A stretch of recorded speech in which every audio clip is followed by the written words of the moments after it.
Hello, good morning and welcome to ET Now's Buy Now, Sell Now with me, Varun Hiremat, and along with me, Karunya Rao. Let's get a move on and check out the headlines this morning. Sensex is above 40,000, a number that we've not seen for a very long time, obviously led on the back of big IT and tech, TCS, Wipro, Infosys, all those stocks very active. PSU banks also really spearheading the surge this morning. Look at SPI up nearly 3%. Like I said earlier, TCS, we're going to give that a special mention on headlines today. Blockbuster Q2, brokerage is bullish, all-time high for the stock, and the company's to buy back 16,000 crore at 3,000 rupees per share. If you look at TCS's opening gain today, they added 40,000 crore of market cap in one day. That's absolutely amazing. Then, speaking of buybacks for IT companies, TCS is not the only one. Wipro as well will be mulling a buyback on October 13th. So that's a key one to look out for. They also have a lot of cash on their balance sheet. We then have Bandhan Bank and RBL Bank, two banks that are featuring as collections, advances, deposits have really improved. Bandhan special mention, fastest growing deposit franchise now among the private banks, and collections have returned to 92% of pre-COVID levels. Finally, as we come to the end of headlines, two important stories. One is an ET Now exclusive. Amazon has sent legal notice to future group companies. This was a story Nayantara Rai broke, and it seems that it's causing quite a stir. Even TechCrunch picked it up this morning, and will be interesting to hear more on that. And finally, all eyes on the MPC meet. Majority of the street expects RBI will maintain status quo, but we'll update you with the latest on that as well. Back to you, Karunya. Right, but shifting our focus back to the markets, the benchmarks seem to be in top shape. You have the Nifty firmly above 11,800. In fact, it's inching close to that 11,900 mark. Whether or not it surpasses that in today's session is something that we will be watching out for. Sensex, meanwhile, has gained in the excess of 500 points. Broader markets also participating in the up move today. Mid-cap index is up about 107 points as we speak, and small-cap index has gained about 0.7%. It's a sea of green across the board. All the sectoral indices are doing quite well. Most of them, or rather all of them, in the positive territory this morning. Of course, the top sectoral gainer has to be the Nifty IT pack. All of the heavyweights are contributing significantly to today's rally. You have Nifty IT up 4.2% with the likes of TCS, Wipro, Infosys, Tech Mahindra, all of them gaining quite sharply. You have Nifty Bank, which is up 365 odd points, up 1.6%. The likes of Nifty Media, which is up 1.3%. Nifty PSU Banking Index is looking very upbeat as well.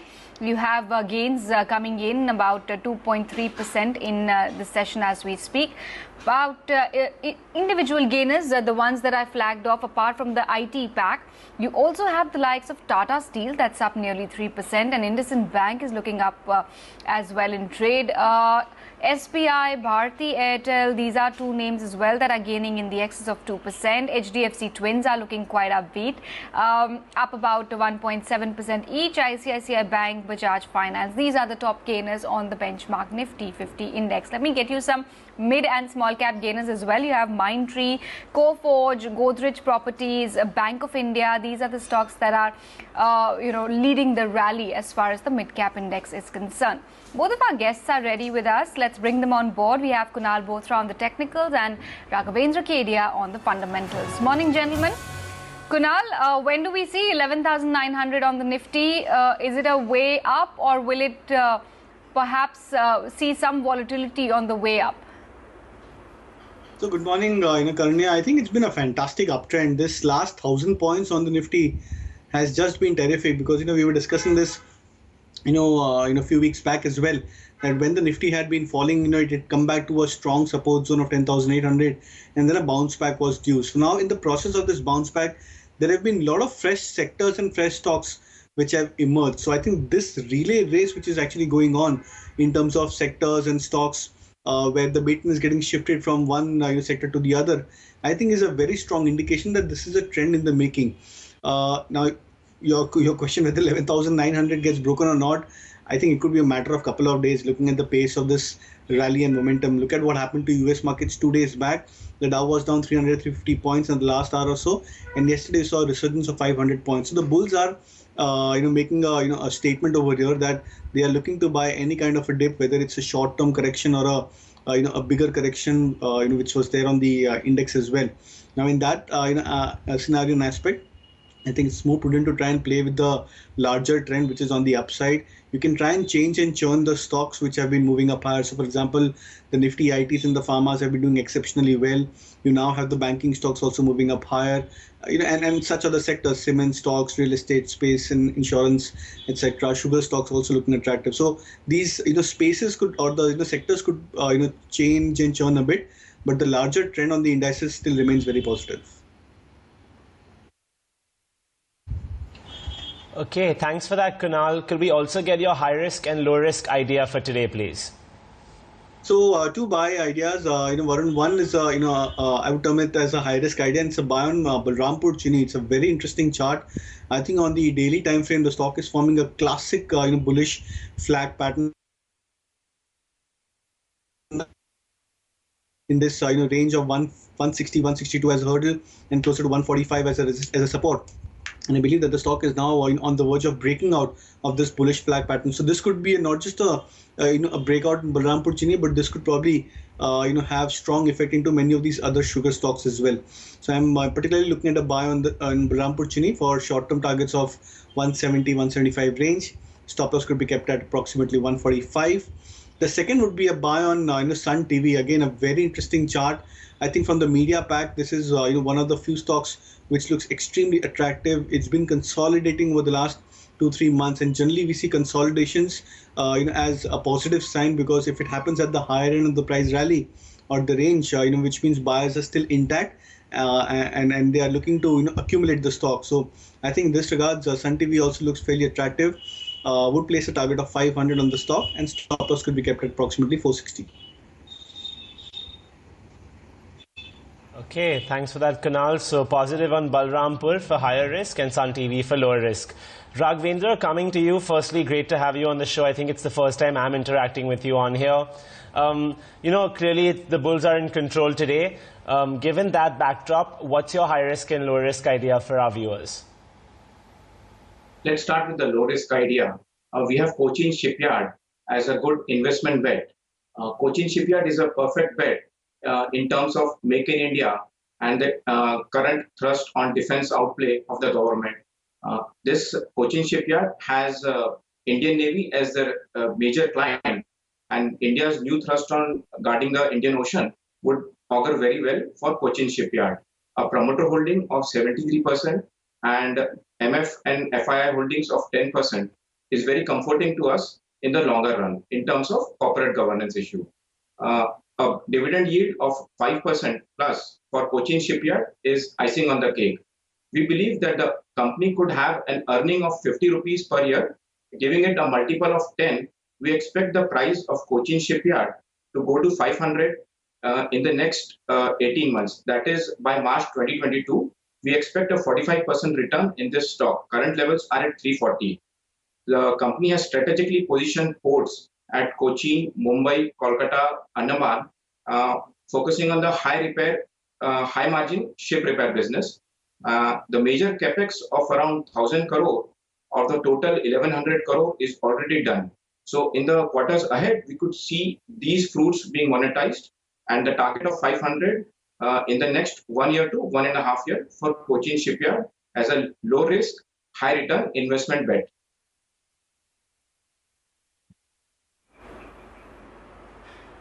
All right, thanks for your picks as well, Raghavendra. Let's pull up the BNSN stock cloud as well to give our viewers a peek of all the stocks to watch out for and keep on their radar in today's trading session. Of course, we'll start with the IT heavyweights, the big movers in trade. You have TCS, Wipro, Infosys leading the pack, not just the IT pack, but the entire benchmark index as well. Followed by the likes of a Bandhan Bank, which is looking quite smart in trade. Of course, we had flagged off in the headlines as well. It's the fastest growing deposit franchise among the privates. The collections have returned to 92% of COVID levels. Some key triggers coming in as part of the Q2 update for Bandhan Bank. Next up, you have GAIL. In fact, oil and gas stocks continue their downslide, and the biggest casualty of that pack seems to be GAIL, at least from the heavyweights. it's definitely the biggest loser as we speak. But yeah, on the flip side, you also have the likes of an Apollo Hospitals that looks fairly upbeat right now in trade. HSBC has come out with a note on Apollo Hospitals maintaining their buy, raising their target price to 2,400 rupees from the earlier level of 1875. They're seeing that the company is seeing gradual recovery in hospital occupancy on the back of pent-up demand for non-COVID procedures. Next up, you also have Cadila that has launched India's first pressurized meter-dose inhaler for patients suffering from chronic obstructive pulmonary disease. You also have an RBL Bank actually in focus. They also delivered their Q2 update. Varun will probably be getting us an update, a detailed update on both Bandhan and RBL through the course of the show. But definitely one to watch out for. Vedanta as well continues to be in the limelight. And finally, you have a Majesco that has approved a buyback of equity shares at a price of 845 rupees a piece.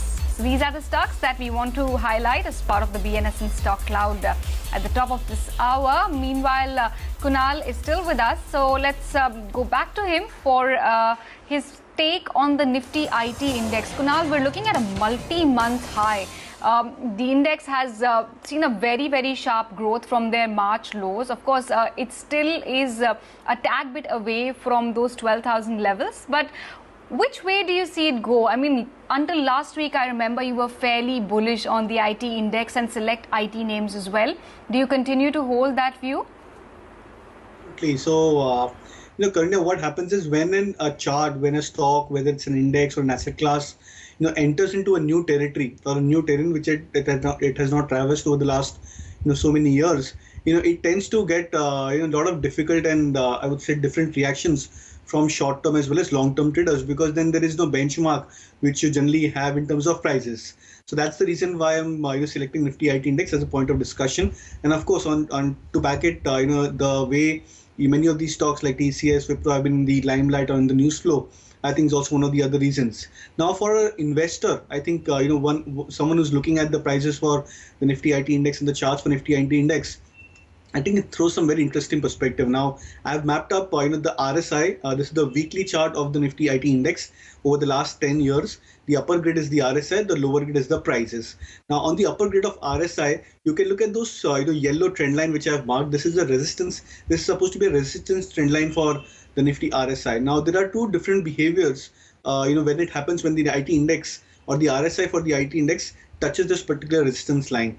One is on the short-term charts. If you can look at the previous 3 points when it has happened for the Nifty IT index, one was in 2013, the other was 2018, and the fourth was in 2019. Now, in these three, earlier instances, whenever the Nifty IT index has managed to hit the upper end of resistance line, it's gone through a short-term pause. It's gone through a pause for maybe another 1 to 3 months, where the stocks or the indices have remained in a sideways range. But what this RSI breakout also does is it resets the long-term trend. And when I say resetting the long-term trend, which means the long-term trend gets into an extremely strong bullish note. So I think what I'm trying to indicate is for someone who's missed out on the IT rally and wanting to buy the stocks at current levels, I think the strategy over here is very simple. You should buy the stock, or you should start buying the stock at current levels, maybe 10% of your 15% of your expected quantity, and the index will provide you that kind of a dip over the next 1 to 3 months or short-term corrections, and then try and take use of the short-term correction. Have a time frame of long-term, because this resetting of RSI is generally a very important phenomena which happens on charts, which goes through sharp downtrends. And whenever that happens, you've seen multi-year upside into those kind of asset class. The Nifty IT index could be a case in point here. Okay, wow, that was very interesting, Kunal. Thank you for sharing those insights with our viewers. Let's now also get a move on with our queries that we have lined up this morning. The first one revolves around pharma. And we bought 500 shares, not we rather, but the person who's asking the query, Yashoda. He bought 500 shares of Sun Pharma at 520 rupees per share. He's also bought 250 shares of Aurobindo Pharma at 619 rupees per share. Both of these have been bought 2 years back, so he's clearly a long-term investor, and I assume his outlook that he'd like to know is also long-term. So, Kunal, let's come back to you first on the charts. Sun Pharma and Aurobindo, which do you prefer, and what's your take on both of them separately? Well, looking at the recent price performance, and I'll give more emphasis to the last 6 months because that's where the wheat has gotten separated with the chaff. I think when you look at the pure price performance, then of course you will give more credit towards the likes of Oro Pharma as compared to a direct comparison with Sun Pharma. But then the question is that whether these are the only two stocks which are available on the pharma pack which are looking attractive. Yes, the answer to that question could be a no, because you have likes of Dr. Reddy, Divi's Labs, Cipla, Biocon. I think these stocks are also looking quite strong. In fact, they are much stronger than the likes of Sun Pharma. So if there is any particular reason why you've bought Sun Pharma at 520 and then wanting to hold, then maybe that could be a case in point where you can continue to hold. But if there is a question that whether you can shift to the other, from this pharma stock to the other leader pharma stocks, then I believe that should be a step which the viewer should be taking, where you can probably shift to the likes of Dr. Reddy, Divi's Lab, Cipla, Biocon. I think these are the four names you can probably try and take. Pick two of these names, and I think that's where I believe a stronger upside could happen. Sun Pharma has been a laggard in terms of price performance, and which is why I don't see that the stock can play an immediate catch up. On Aurobindo Pharma, yes, I believe that stock also looks attractive, but in technical on technical grounds, the stock has a lot of hurdle at this 850 to 900 zone. So if the stock crosses about this 900 mark, then I believe a new trend could probably emerge back for Aurobindo Pharma. But until unless that happens, I believe that the stock could take a lot of time to consolidate in this range. So I think the view seems to be that you can probably shift from Sun Pharma to the other large cap names, and for Aurobindo Pharma you can hold patiently, and if the breakout happens about 900, I believe a bigger move could probably ensue into the stock.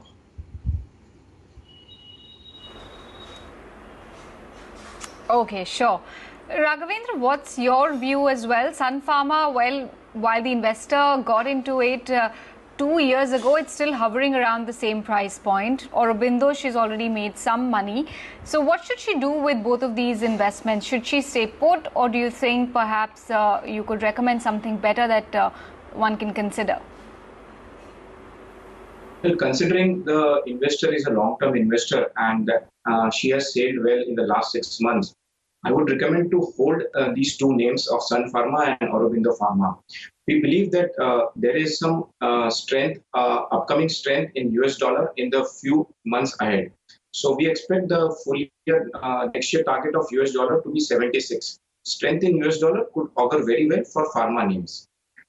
We also believe that the US FDA concerns for specific Indian major pharma companies will not be there in the next 1 year or two.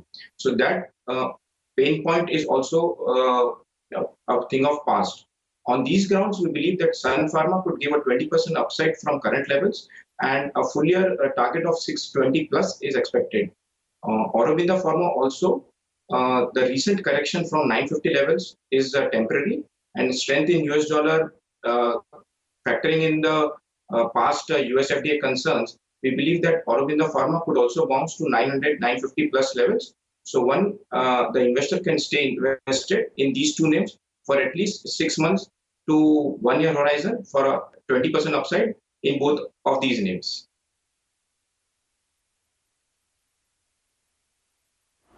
Okay, well, thanks for that. Let's address the second query then. Rohan Arya writes to us from Kolkata, says that Bandhan Bank has put out a very strong Q2 update.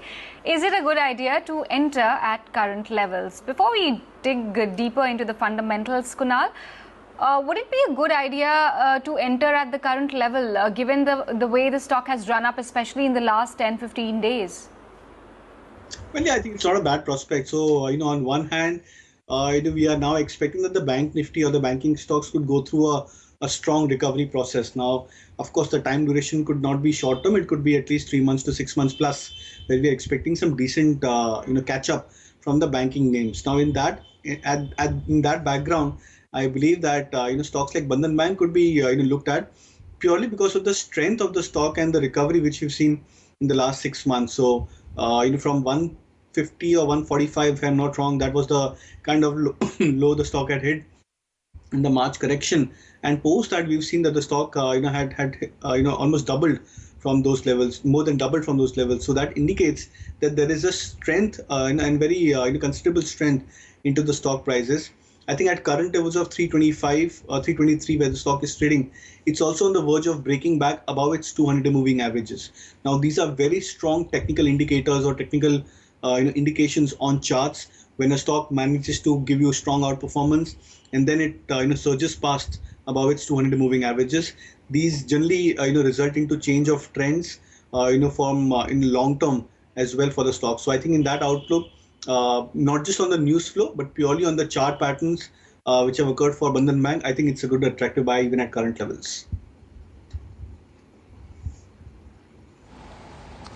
Okay, thanks for that, Kunal. Raghavendra, what's your take on the Bandhan Bank? For Bandhan Bank, my advice to Rohan would be the stock has already gone up by 100% or more than 100% in the last 6 months. We are also at a level where the market, or broader market of the banking sector, seems to be in an overbought space. So one can look for some kind of correction in this private bank to levels of 290 or 300, which could give a better entry point. Private sector banks specifically, we would prefer larger names like Axis Bank or Kotak Mahindra Bank. And with the uncertainty on moratorium and the NPAs coming from SME space, post the entire normalcy restores, we would prefer to put our bets on large cap private sector names. So Bandhan Bank, if to be considered, would only be attractive at levels of 290 or 300. So one can keep this stock on radar and have a wait and watch policy for a lower entry point. Okay, so Raghavendra seems to be fairly optimistic as well, just a little more cautious about when to enter. On that note, thank you to you both, Kunal and Raghavendra, for joining us this morning. I'm now just going to walk you through Bandhan and RBL's Q2 update in a little more detail. If you heard the big bull Rakesh Jhunjhunwala's interview, which has been playing on ET Now or any other large investor, they keep on talking about a liability franchise being the key for a bank to grow in the current environment. Basically, if people aren't depositing money in your bank, you can't lend out money as a bank, right? So that's why Bandhan's Q2 update stands out so much, because fine, HDFC also grew deposits by 20%, but Bandhan grew deposits by 34%. So nearly twice as much as what HDFC grown their deposits by. 66,000 this quarter versus last year's 50,000. So 16,000 crore additional deposit. Now, maybe you think that it's only YOY. So if you look at it Q on Q, it's also up 10%. That means in the last quarter alone, Bandhan has got around 6,000 crore of more deposit. So that ticks the liability franchise box for them. Apart from that, they're growing their advances at a very healthy 20%. HDFC's was around 16%. So again, they're managing to grow despite a tough macroeconomic environment. And even Q on Q, they've grown 3%. Advances are 76,000 versus last year 64,000. So CASA is stable at 38. And retail deposits are still very high, 78% of total. So Bandhan gave a very good Q2 update in this sense. Now, if you want to look at RBL Bank, it's also definitely a sharp improvement versus what we saw. RBL Bank was one of the banks which, if you remember, had a deposit run where some depositors had exited. So that's all ironed out now. Deposits have grown 3% YOY, they've grown 5% QOQ. CASA is stable here as well. However, loan growth has slowed. Gross advances for RBL are down 3% YOY and down 1% QOQ. So Bandhan obviously better, but RBL also fairly stable. And now this is leading into result seasons for all the banks. And on that note, I think it's time for a quick break here on Buy Now, Sell Now. Welcome back. You're still watching Buy Now, Sell Now. Let's address the numbers delivered by TCS last evening as well. That's a big trigger for the stock price up move as well in today's session. As far as the highlights are concerned, the numbers, the headline numbers have beaten the street expectations by quite a bit. Profits have come in at 7,475 crores. They've grown sequentially as well. EBIT has come in at 10,515 crores. Margins expanded quite smartly to 26.2% versus 23.6% QOQ. Strong commentary, very solid deal wins. Buyback announcement worth 16,000 crores, wherein they will be buying back about 5.3 crore shares at a price point of 3,000 rupees per share. These are the key highlights as far as the Q1 performance is concerned. Let's bring on board Poonam to understand how the brokerages are reacting to the numbers and to the management commentary. Poonam.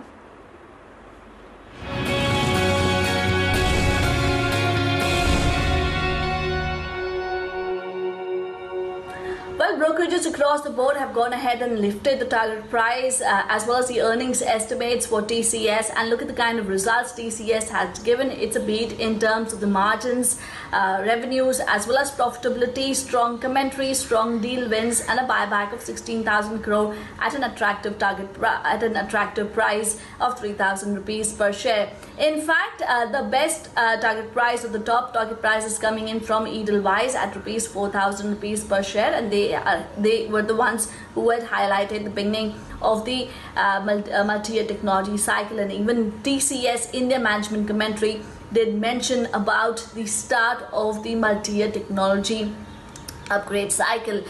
In fact, CLSA has gone ahead and revised the earnings estimates upwards to an extent of nearly around 3% for FY22 to FY23. They have a target of 2750. Macquarie has a target of 3030. They have high estimates by 3.5 to 8.4% between FY21-23.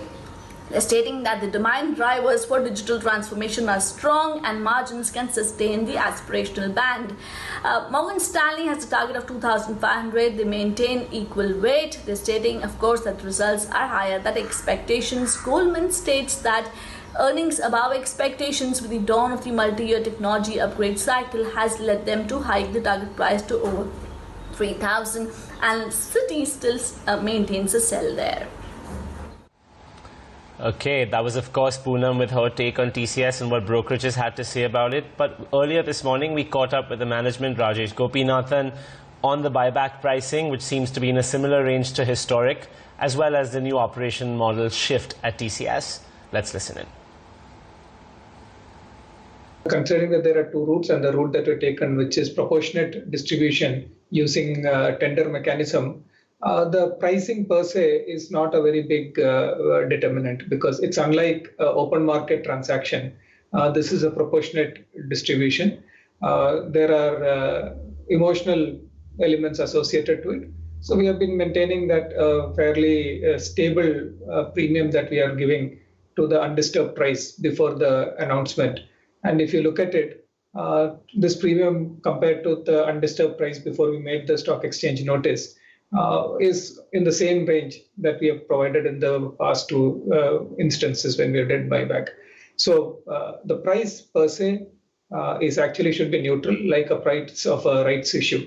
That is the lens that you should see the price from. We believed fundamentally that technology will be a solution to businesses facing the crisis that was unfolding all around us. But our immediate imperative was to ensure the security and well-being of our own employees, and to ensure that our operating model quickly reconfigures to be able to scale securely to operate in this new SBWS environment. So, we did fundamentally believe that technology will be a solution, and therefore there will be even more relevance of our services to our customers. And we were confident about our ability to switch to the new operating model. And that was what was underlying the commentary that we had given early on, that in about 6 months' time, end of Q3, we should be looking at coming back to parity. And that from a cost structure perspective, also from a margin perspective, by end of Q4, we should be looking at parity. What has changed during the course of the last 6 months is that we have been able to execute first on the operational resiliency, what the program that NGS laid out. And secondly, we have been able to actually participate significantly in this technology-led transformation that is at the heart of our customers' response to the COVID crisis. So the first quarter was about our internal resiliency. The second quarter has been about participating in the customer side. Both of this was underlying our original commentary on how we saw the way forward. Today, we are a lot more confident because both legs have been executed. And so it is with that confidence that we are giving you that our comments. Meanwhile, after news that Calrock Capital has won the bid for Jet Airways, the resolution professional of Jet Airways has told ET Now that the news is untrue. Priyanka here joins us with all the details. Priyanka, take us through what the RP is saying and what is the process that's underway right now. Well, yes, after the news came in last night that Kalrock Capital has said that they have become the winning bid for Jet Airways and that their bid has been accepted as a final bid. We spoke to the RP this morning, Mr. Ashish Chaucharia. He has confirmed to ET Now that the news of Kalrock Capital winning the bid for Jet Airways is completely untrue. In fact, Mr. Chaucharia has said that the process of voting is still on. The COC is still voting on the 2 resolution applications that they have received, and the process will end only on 16th of October. So until then, we are not likely to see any final decision coming from the COC. The RP had also intimated the stock exchanges on the 3rd of October that 2 resolution applications have come in. The names are not mentioned, but what we are picking up is that the two consortiums that the COC is voting on one is Murli Lal Jalan and Kalrock Capital Partners. So that is one consortium, and the other consortium is Imperial Capital Investments, Flight Simulation Technique Center, and Big Charter. So these are the 2 shortlisted bidders at this point in time. No final decision has been taken yet, and news of Kalrock Capital being the winning bid is untrue. Okay, that was the latest on Jet Airways, a company we haven't spoken about in quite a while. But coming to what Saurabh Mukherjee, founder of Marcellus Investment Managers, believes, Asian Paints has done a great job of institutionalizing the process and company, which is a very tough thing to do in India, and thus is benefiting from it. Let's listen into an excerpt from that conversation. Where Asian Paints edges out most other Indian companies, right? It's very difficult to build a company of this quality in our country. Where they edge out most other Indian companies is the ability to institutionalize processes, take it beyond family, take it beyond 1 or 2 superstar CEOs, and institutionalize processes across many generations. So this is, I think, the 3rd generation of Asian Paint promoters. In the last 40 years, they would have had 5-6 CEOs, all internally recruited, trained, groomed to world-class standard. And an Asian Paint CEO change is never a point of discussion on, say, TV channels. And yet the company keeps compounding at an epic rate. And I think that deserves a lot of respect in our country, where it's very difficult to institutionalize stuff, right? I'm running a small company in Marcellus. There's only 50 of us. I know how hard it is to institutionalize processes in our country. And this company, over 70 years, has institutionalized selling a complex product, 5,000 SKUs across 75,000 dealerships. Great CEOs come and go. They don't seek limelight. The market doesn't notice them. And this company continues compounding and generating immense wealth. 2,000x returns since 1982. Without drama, without fuss, without dilution.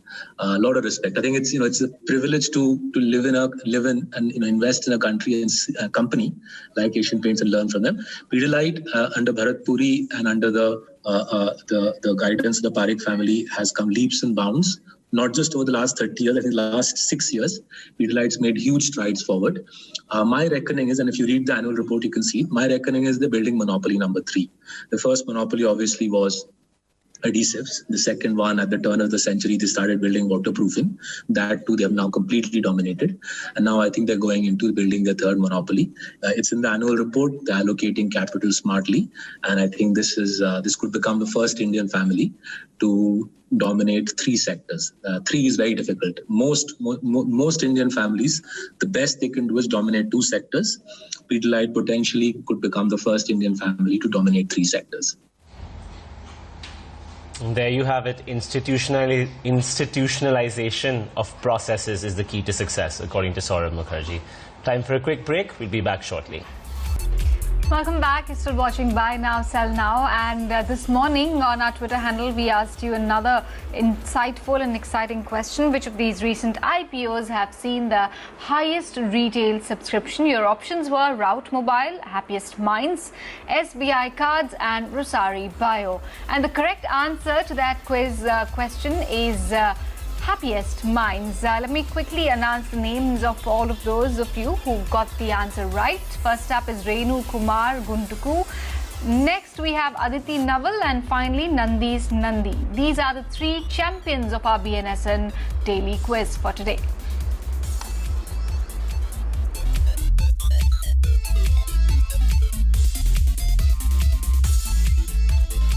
Okay, well, congratulations to everyone who got that one right. But switching gears a little bit to a very important corner of the market, the Vedanta delisting, which is currently underway. There's a price discovery process. Mubina is now with us, and she understands the issue really well. Hi, Mubina. Are we going to see a higher price this time than last time's 89 rupees? And what are the factors to consider when really valuing Vedanta?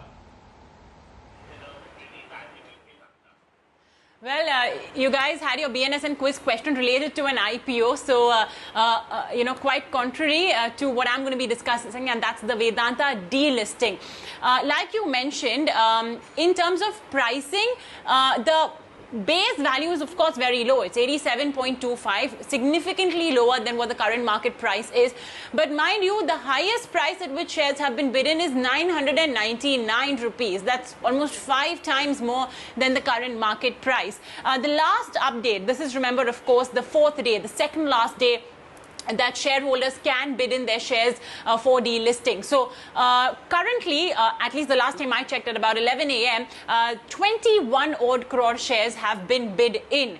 In order for this delisting to go through, Vedanta's promoters need to have 90% of Vedanta Limited's shareholding. And that can be achieved if 134 crore shares owned by the public are bid in. For now, the mark is only at 21 crore rupees. So, really, the swing will come in once institutional investors participate. When I say institutional investors, I'm talking about the big financial institutions, the mutual fund houses. LIC as well, of course, is one of the biggest public shareholders. It owns almost about 6% in Vedanta. 23 crore shares, but for now, we don't see any such bid coming in any of the price range. Speaking of price range, almost 12 odd crore shares of these 23 crores have been bid in under 140 rupees per share, while the balance have come in at a higher than 140 rupees per share price band. So that's going to be interesting to note. So I think by tomorrow we should have more clarity on, firstly, institutional investors' participation, which will also then determine whether this delisting can go through or not. And of course, finally, and most importantly, what's going to be the reverse book building price. If it's too high, the promoters will have a tough time really garnering up the funds to pay off all the shareholders for this delisting to go through.